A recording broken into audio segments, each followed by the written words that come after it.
Hello అందరికీ, happy new year. ఏంట్రా వీడు లేటుగా చెప్తున్నారు అనుకుంటున్నారా? మమ్మీ ఫోన్ ప్రాబ్లం వచ్చింది, అందుకే లేట్.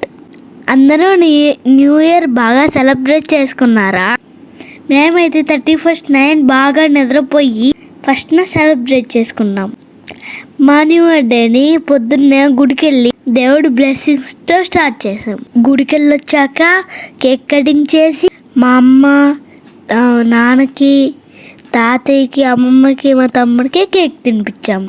వాళ్ళ కేక్ పెట్టిన క్రీమ్ అంతా తినేసాను తెలుసా. మాకేమో స్కూల్కి హాలిడే, మమ్మీ కూడా ఆఫీస్కి లీవ్ పెట్టింది. సో అందుకనే ఇంట్లో ఇలా సెలబ్రేట్ చేసుకున్నాం. బట్ డాడీకి నో హాలిడే.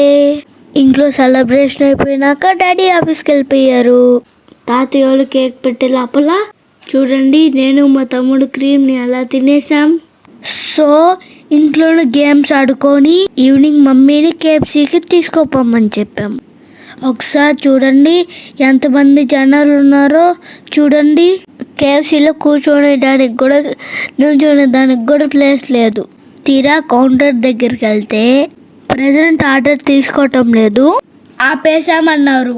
ఇంకేం చేయాలో తెలియక చూస్తుంటే ఆన్లైన్ ఆర్డర్స్కి మాత్రం డెలివరీ ఇస్తున్నారు. అప్పుడే మా మమ్మీ మమ్మల్ని డిసప్పాయింట్ చేయడం ఇష్టం లేక అప్పటికప్పుడు యాప్ డౌన్లోడ్ చేసి టేక్ అవే ఆర్డర్ పెట్టింది. తీరా ఆర్డర్ పెట్టాక కరెంటు కూడా పోయింది.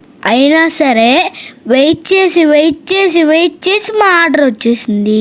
ఆర్డర్ చేతికి వచ్చిందని నేను ఆనందంలో ఉంటే మా తమ్ముడు వెయిట్ చేసి నీరసమైపోయాడు. మమ్మీ యాప్లో ఆర్డర్ చేయడం వల్ల మాకు ఎక్స్ట్రా బర్గర్ కూడా వచ్చింది.